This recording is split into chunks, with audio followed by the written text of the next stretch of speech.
দর্শক দেখতেই পাচ্ছেন সালমান শাহর প্রধান খনি সামিরা এমনকি ডিপজল দেশ ছেড়ে পালাতে গিয়ে গ্রেপ্তার হলো।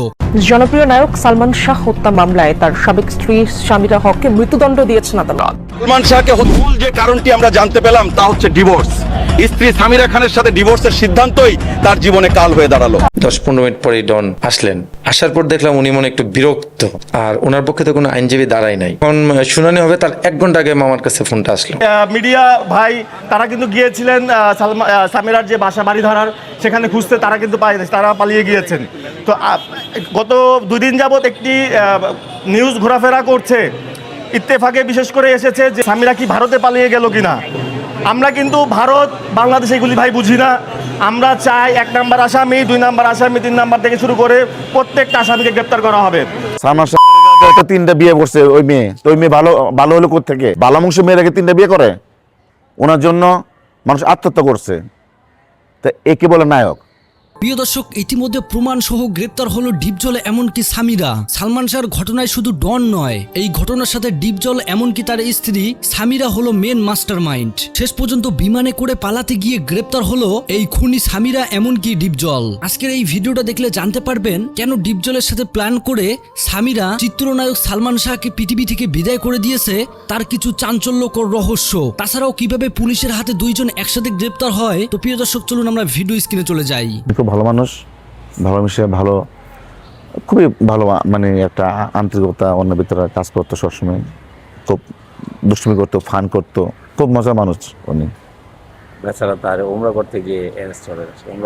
সেটা একটা অ্যাক্সিডেন্ট। সেই যে এখন যে মামলাতে ওনাকে অ্যারেস্ট করা হয়েছে, যদি উনি দোষী সাব্যস্ত হয় অবশ্যই আইন তাকে শাস্তি দিবে, কিন্তু উনি তো 4 নম্বর আসামি, তাই না?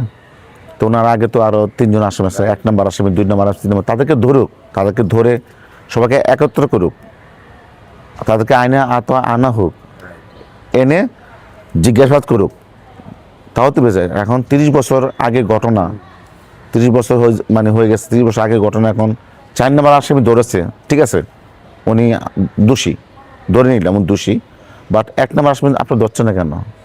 2 নম্বর আসামিকে আপনার ধরছেন না কেন? 3 নম্বর আসামিকে আপনার ধরছেন কেন? তারা তো দিব্য আর্মে ঘুরে বেড়াচ্ছে, তাদেরকে আপনারা ধরেন। ধরে ওই ডনের মতো আপনার যখন ডনবাকে অ্যারেস্ট করেছেন, তাকে আপনার ধরেন। তাকে কোন মামলা আপনি অ্যারেস্ট করেছেন? সালমান শাহ মামলাতে আপনি যদি অ্যারেস্ট করে থাকেন, তো সালমান শাহ হত্যা যারা করেছে, যারা জড়িত, যাদের নামে মামলা হয়েছে, তাদেরকে সবটি ধরেন। সবটি দেশেই আছে, ধরেন না। সামিরাও ধরেন, ওর ওয়াইফকে। আজিম মোহাম্মদ ভাই যে আসামি, তাকে ধরেন।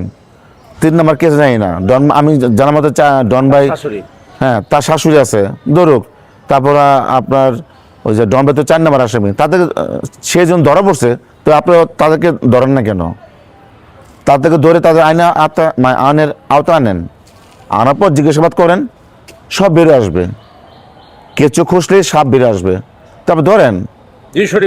হ্যাঁ, ডন ভাই যদি আসামি হয়ে থাকে, সে যদি অপরাধ করে থাকে, তার শাস্তি আইন দিবে।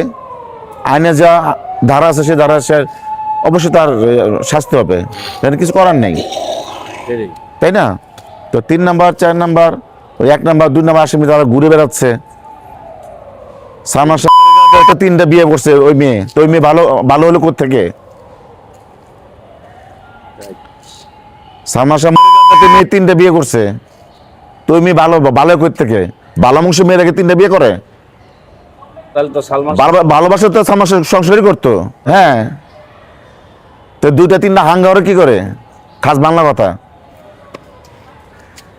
সালমান শাহ এই যে এত সুন্দর একটা নায়ক, আপনি তো উনি 3.5 বছর যে অবস্থা ঘটনা ঘটায় দিয়ে গেছে, সালমান শাহ ইতিহাস ব্রেক হয়ে গেছে।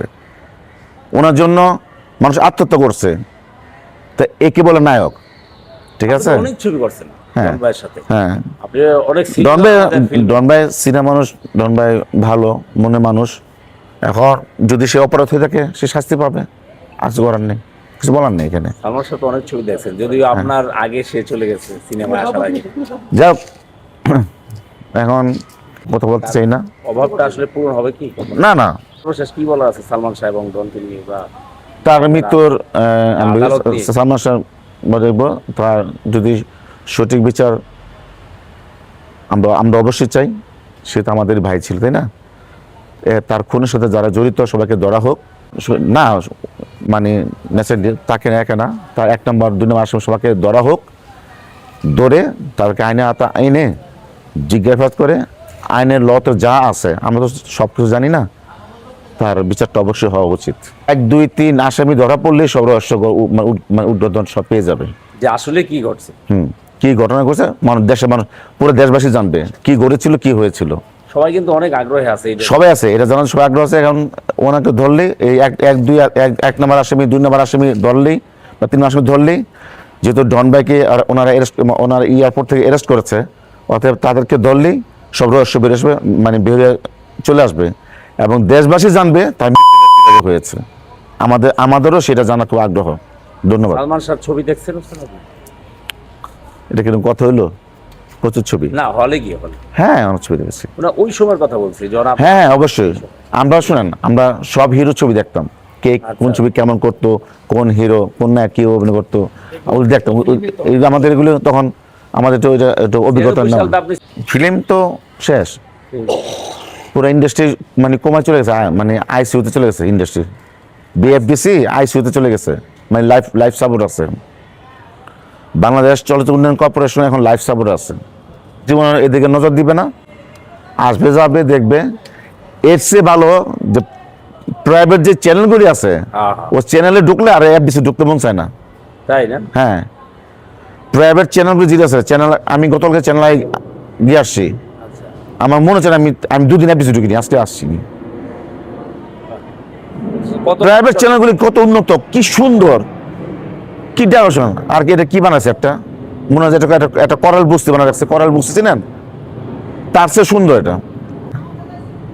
অথচ সবাইকে বেতন দিচ্ছে, খাওয়াচ্ছে, দিচ্ছে, এদিকে ফোকাস করেন।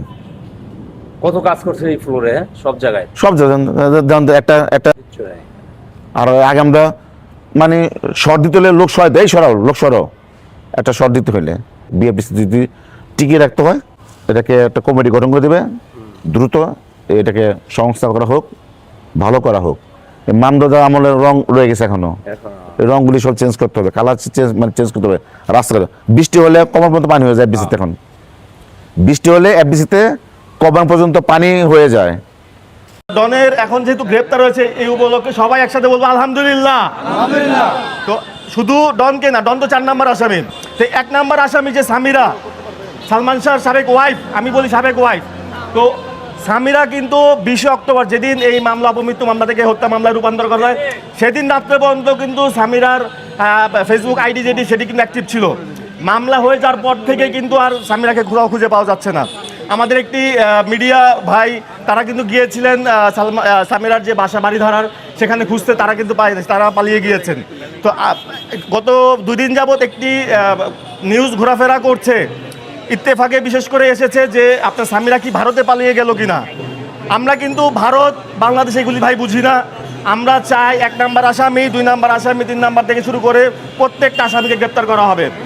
শেষ একটি কথা, সামিরাকে তো অবশ্যই গ্রেপ্তার করতে হবে। 20 অক্টোবর মামলা হওয়ার পর আপনারা খেয়াল করেন, 20 অক্টোবর মামলা হওয়ার পর কিন্তু সামিরার বর্তমান যে হাজবেন্ড, 3 নম্বর হাজবেন্ড, তিনি কিন্তু হাইকোর্টে গিয়েছিলেন। আমার একটা প্রশ্ন, আমরা কিন্তু এই কষ্ট বেশি দিন করতে চাই না। কেন করতে চাই না? যে আমরা চাই আর সুষ্ঠু তদন্ত হবে এবং সরাসরি একটি রায় ঘোষণা হবে। কারণ বিভিন্ন সময় দেখা যাচ্ছে যে বিভিন্ন ব্যক্তিবর্গ, বিশেষ করে আসামি যারা আছেন, তারা বিভিন্ন সময় বিভিন্ন জায়গা থেকে হুমকি দামকি দিচ্ছেন। এর আগেও কিন্তু আমাদের ভক্তদেরকেও হুমকি দামকি দেওয়া হয়েছে, সালমান শাহ পরিবারকেও হুমকি দেওয়া হয়েছে। গত 2 থেকে 3 দিন আগে কিন্তু আমাদের যে মামুন সাহেব আছেন, মামুনের একটি লাইভের মধ্যে এসে কিবরিয়া নামে একটি ছেলে, শাকিল কিবরিয়া নামে একটি ছেলে কিন্তু বিভিন্ন রকম হুমকি দামকি দিচ্ছে। তো আমরা কিন্তু এই হুমকি ধামকিতে ভয় পাই না, সেটা আপনারা বিগত দিনেও দেখেছেন এবং আমরা পরবর্তীতেও আমরা রাজপথে ছিলাম এবং থাকবো। আমি 2-3টি কথা বলে শেষ করে দিব, যেহেতু অনেক মানুষ আছে গরমের মধ্যে।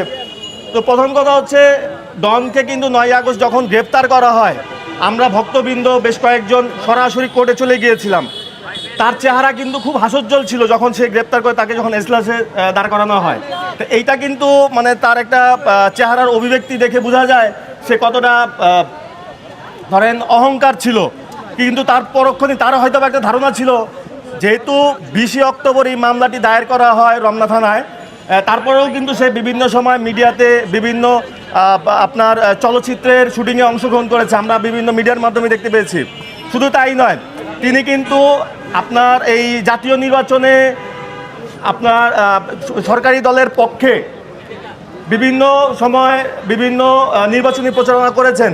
তো এগুলি কিসের সাহসের?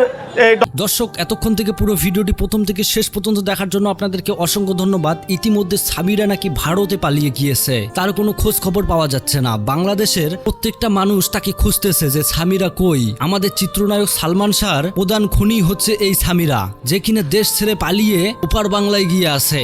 ইতিমধ্যে সালমান শাহর মা বারবার জানিয়েছে এই ঘটনায় আগে সামিরাকে আনা হোক। তাছাড়া অন্যদিকে ডনের রিমান্ড দাবি করতেছে, যেন ডন সত্যি কথাটা বলে দেয় যে সালমান শাহের সাথে কি হয়েছে। তবে ইতিমধ্যে এই ঘটনায় অনেকেই বলতেছে ডিপজল জড়িত আছে, কারণ ডিপজলের অনেকটা হাত রয়েছে। ডিপজল নাকি এই কেসটাকে ধামাচাপা দেওয়ার চেষ্টা করেছে, আর যার ফলে সবাই মনে করতেছে ডিপজল এই ঘটনায় জড়িত। তো দর্শক, পুরো ভিডিও দেখার পর আপনাদের মতামত কমেন্ট বক্সে জানাবেন। আর হ্যাঁ, সবাইকে রিকোয়েস্ট থাকলো ভিডিওটা শেয়ার করার জন্য।